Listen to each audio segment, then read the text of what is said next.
जब इंसान रोता है, टूटता है, हार मानता है, तब उसके होठों पर सिर्फ एक ही नाम आता है, महादेव।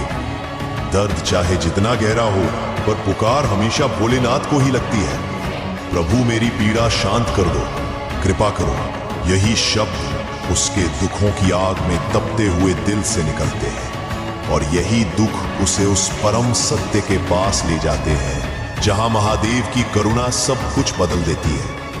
इसलिए दुख कभी भी तेरी हार नहीं है, वो तो तेरे और महादेव के बीच का सबसे पवित्र सेतु है। याद रख, दुख ही तेरे अंदर की नींद तोड़ते हैं, तुझे मजबूर करते हैं उस शक्ति को पुकारने के लिए जो हर हालात से ऊपर है। और जब तेरे दुख तुझे महादेव तक ले जाएं, तो समझ लेना वो दुख वरदान बन चुके हैं।